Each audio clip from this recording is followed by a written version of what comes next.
बिस्मिल्लाहिर्रहमानिर्रहीम। नाज़रीन, मैं हूं अज़मत खान और आप देख रहे हैं प्रोग्राम एजुकेशन न्यूज़। नाज़रीन, हम एजुकेशन न्यूज़ के इस एपिसोड में कोशिश करते हैं कि चटपटी चीज़ें ना दें और ऐसी चीज़ें ना दें जिससे लोगों को तफरीह का मौका मिले या लोग उससे हंसें खुशी। जिस तरह से दीगर व्लॉग्स होते हैं, हम संजीदा नौयत के प्रोग्राम्स करते हैं, चाहे वो अज़मत नामा के प्लेटफार्म हो या एजुकेशन न्यूज़ का प्लेटफार्म हो या हमारा अलर्ट न्यूज़ का प्लेटफार्म हो या दीगर चौथा जो हमारा यूट्यूब चैनल है विलेजेस इन पाकिस्तान, उस पे हो। हमारी कोशिश ये होती है कि हम टू द पॉइंट गुफ्तगू करें और वो चीज़ें आपके सामने रखें जिससे यकीनन आपका फ़ायदा हो और आप उससे इस्तिफ़ादा हासिल कर सकें।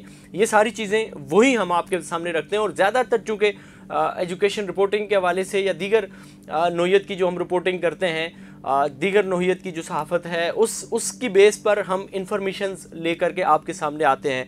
आज हम सिंध मदरसतुल इस्लाम यूनिवर्सिटी की हवाले से आपको कुछ इंफॉर्मेशंस देंगे और ये बड़ी भयानक इंफॉर्मेशंस हैं जिनको देखने के बाद और सुनने के बाद आपको अंदाज़ा होगा कि यूनिवर्सिटी का माहौल किस तरह से है। अब मजमूई तौर पर ज़ाहिर है यूनिवर्सिटी के अच्छे हालात हैं, यूनिवर्सिटी पढ़ा रही है, उसमें कोई भी दूसरी बात नहीं है कि हम अगर यूनिवर्सिटी पे क्रिटिसाइज़ कर रहे हैं तो पूरी ही यूनिवर्सिटी को हम ये समझ रहे हैं कि वो सारी यूनिवर्सिटी ऐसी है। ऐसा नहीं है, लेकिन जो भेड़िए होते हैं हमें उनको आइडेंटिफाई करना होता है और उसके साथ में हम सबूत भी दे रहे होते हैं कि ये भेड़िया सिर्फ शख्स है, ये भेड़िया सिर्फ आदमी है, ये ऐसा मुलाजिम है कि इसका किरदार ठीक नहीं है। तो हम किसी एविडेंस की बुनियाद पर ये बात कर रहे होते हैं। आज भी हम एक नायब कासद इब्राहिम गुल के बारे में आपको बताएंगे कि उसने क्या क्या गुल खिलाए हैं। उसने क्या क्या गुल खिलाए हैं ये आपको बताते हैं कि इब्राहिम गुल नायब कासद हैं और ये बड़े तगड़े आदमी हैं। तगड़े आदमी कैसे हैं ये आगे चल करके आपको अंदाज़ा होगा।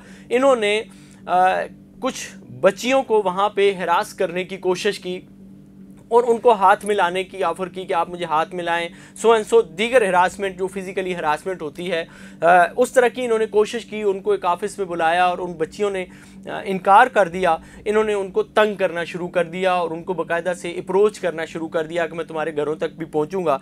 उसके बाद ये हुआ कि उन बच्चियों ने एक दरख्वास्त दी अपने जो मुताल्लिका स्टूडेंट अफेयर डिपार्टमेंट होता है उसको एक दरख्वास्त दी, लेकिन वो दरख्वास्त चूँकि बच्चियों ने दी थी और स्टूडेंट्स ने दी थी, लिहाजा ये डिपार्टमेंट जो था ये भी पाकिस्तानी ब्यूरोक्रेसी की तरह अफसरशाही का शिकार था और इन्होंने इस नायब कासद को तरजीह दे दी इन तालिबात पर। जबकि यूनिवर्सिटी के जो मेन स्टेक होल्डर होते हैं वो स्टूडेंट होते हैं, फिर उसके बाद टीचर्स होते हैं, फिर तीसरे नंबर पर जाकर के कहीं ये इंतज़ामिया के लोग आते हैं। तो उन्होंने जो पहले ही स्टेक होल्डर था यानी कि स्टूडेंट्स ही, इनकी बात को उन्होंने रद्द कर दिया, ये खटाई में मामला डाल दिया और उन्होंने तरजीह दी एक नायब कासद को।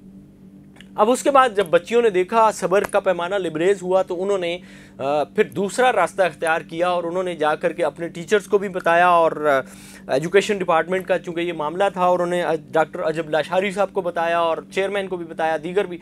फिर वहाँ से तो मामला चूँकि चल ही रहा था, उन्होंने भी इन रिटर्न में सारी चीज़ें दे दी थी। फिर उसके बाद ये मामला चला गया हरासमेंट से, जो गवर्नमेंट सिंध का हरासमेंट ह्यूमन राइट्स कमीशन का जो हरासमेंट की कमेटी है उसमें ये मामला चला गया।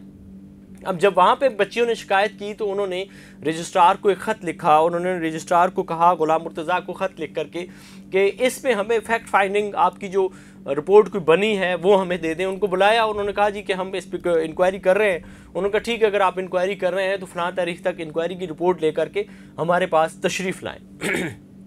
अब जहाँ भी मामला फिर एक दफ़ा लैतुल आल का शिकार होता हुआ नज़र आया और मामला जब पेचीदा होने लगा तो फिर उसके बाद डॉक्टर अजब लाशारी जो है वो इस कमीशन में पेश हुए और उन्होंने कहा जी कि कमेटी ज़रूर बनी है और उन्होंने दोनों तरफ का मौक़िफ़ भी लिया है, चीज़ें भी ली हैं, लेकिन सुनने में ये आया है कि फैक्ट फाइंडिंग रिपोर्ट बन गई है लेकिन वो अभी हमें दी नहीं गई, ना ही मुतासरीन को दी गई है, मुतासरा तालिबात को दी गई है। उसके बाद फिर ये हुआ कि इन्होंने दोबारा एक ख़त लिखा रजिस्ट्रार गुलाम मुर्तज़ा को और उनको कहा कि जनाब अली आप एक ये जो आपने इंक्वायरी की है इसकी रिपोर्ट हमें जल्द अज जल्द दें कि आपने क्या इसके ख़िलाफ़ कार्रवाई की है। तो उसके बाद फिर ये हुआ कि मरते क्या ना करते यूनिवर्सिटी ने एक इंक्वायरी को रिपोर्ट जो 3 सफ़हात की थी वो भेज दी कमीशन में। उसको आप पढ़ें और आप हमारी स्क्रीन पर भी देखें और आप सर पीटते रह जाएंगे कि अगर आपके बच्चों के साथ इस तरह से होता है और ख़ुसूसन इस कमेटी में बैठे हुए लोग یا اس یونیورسٹی میں اعلیٰ انتظامیہ میں بیٹھے ہوئے لوگوں کی بچیوں کے ساتھ اگر اس طرح سے ہو تو کیا وہ اپنے ہی ملزم کو یا اس پہ جرم ثابت ہونے کے بعد اتنی سزا دیں گے جتنی سزا انہوں نے کسی اور کی بچیوں کے لیے کسی اور کی بچیوں کے ساتھ ہونے والے ظلم پر دی ہے؟ یہ سزا کیا ہے اس کو پڑھیے اور سر دنیے. سزا یہ ہے کہ 3 سال تک آپ ایک ہی سیٹ پہ بیٹھے رہیں گے، یعنی کہ آپ 3 سال تک نائب قاصد ہی رہیں گے. فیال العجب اب آپ اندازہ کریں کہ 3 سال تک ایک ہی سیٹ پہ رہیں گے. ارے صاحب اندازہ کیجئے، نائب قاصد نے وزیر اعظم نہیں بن جانا. یہ آج تک کی ہسٹری میں نائب قاصد ہی رہا ہے. بہت زیادہ ہو گیا تو اس کا کچھ اسکیل بڑھ جاتا ہے، ورنہ وہ نائب قاصد ہی ریٹائرڈ ہوتا ہے اور اس کو یہ جب بھرتی ہو رہا ہوتا ہے تو اس کو اندازہ ہوتا ہے کہ میں نے یہیں رہنا ہے، کلیریکلی ہی پوسٹ میں رہنا ہے. اس نے کوئی افسر نہیں بن جانا کہ ایک ہی سیٹ پہ رہیں جی. آپ نے 3 سال تک آپ کو پنش دی جا رہی ہے کہ آپ 2 سال تک آپ کے انکریمنٹ بھی بند ہو رہے ہیں. اس میں کون سی بڑا مسئلہ ہے؟ اس طرح کی آرام خوریوں میں وہ اور پیسے کما لے گا. اگر انکریمنٹ اس کو نہیں ملے تو کیا ہوا؟ اور 3 سال تک اگر وہ ایک ہی سیٹ پہ رہے گا، یہ کوئی بڑی سزا ہے تو یہ کون سی کوئی بڑی سزا ہے؟ نائب قاصد نے نائب قاصد ہی رہنا ہے، اس نے کوئی ٹیچر نہیں بننا. اور آج تک ہسٹری میں ایسی 1-2 ہی مثالیں ہیں جو کوئی نائب قاصد سے ہوتا ہوا کوئی آگے تعلیم حاصل کرتا ہو، بہت اوپر چلا گیا. اور نائب اس طرح کے جو حرام خور ہوتے ہیں وہ نائب قاصد ہی رہتے ہیں ساری زندگی. سارے نائب قاصد غلط نہیں ہوتے، لیکن اس طرح کے جو حرام خور ہوتے ہیں، جو کمینے اس طرح کے لوگ ہوتے ہیں، وہ اسی طرح ہی رہتے ہیں. وہ روج پا بھی لیں تو یہی ان کی حالت ہوتی ہے جو اس کی ہے. اب صورتحال یہ ہے کہ یہ انہوں نے سزا دی اور رپورٹ انہوں نے جا کر کے سبمٹ کروا دی ہے. مزے کی بات یہ بتاؤں کہ اس سے پہلے نواب شاہ میں شہید بے نظیر بھٹو یونیورسٹی جو ہے اس میں ایک ہراسمنٹ کا واقعہ ہوا اور اس میں طالبہ کو اسی طرح طالبہ کی ہراسمنٹ ہوئی، وہ ثابت ہوئی. اور جیسے ہی انکوائری کمیٹی بنی تو وائس چانسلر ڈاکٹر ارشد سلیم کو اور اس کے ساتھ ساتھ انگریزی ڈپارٹمنٹ کے سربراہ کو عامر خٹک کو، ان دونوں کو ریزائن دینا پڑا اپنی سیٹ سے تاکہ شفاف، صاف اور ستھری اور غیر جانبدارانہ انکوائری کمیٹی بنے اور وہ انکوائری کرے. ان دونوں کو اپنی سیٹ سے جانا پڑا. یہ ایک مثال آپ کے سامنے رکھی. دوسری مثال اسی یونیورسٹی کے قریب ترین پائی جانے والی لیاری یونیورسٹی کی آپ کو مثال دیتے ہیں کہ جس کے وائس چانسلر کو بلوچ صاحب کو، ڈاکٹر اختر بلوچ کو ہٹایا گیا کیونکہ ایک ایم پی اے نے ان کے خلاف شکایت کی تھی ہراسمنٹ کی.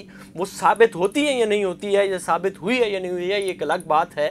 لیکن جیسے ہی انکوائری بنی تو اس میں کسی اور وائس چانسلر کو اختیار دیا گیا. ان کو وائس چانسلر کے لیے کچھ دنوں کے لیے، ان کو 45 دن کے لیے لگایا گیا تھا اور ان کو ہٹا دیا گیا تھا.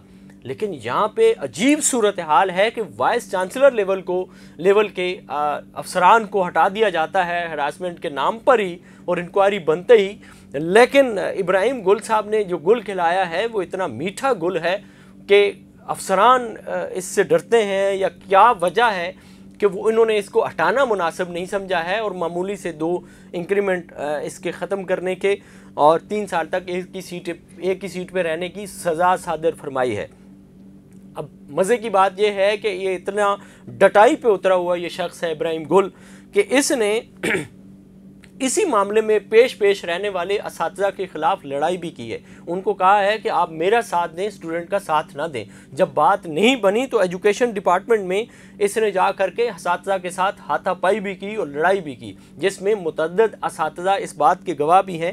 اور پھر اس پر استاد نے جب شکایت کی تو پھر ایک انکوائری کمیٹی بنائی گئی جس میں کملیش کمار ہیں، شاہد عبید ہیں اور سید مظہر علی شاہ ہیں. اس انکوائری کمیٹی نے کیا رپورٹ مرتب کی ہے، ابھی تک کیا سلسلہ ہوا ہے، کسی کو کوئی خبر نہیں ہے کہ استاد کے ساتھ بدتمیزی کرنے والے اس ڈٹائی پہ اترے ہوئے نائب قاصد کے خلاف کوئی کارروائی ہوئی ہے.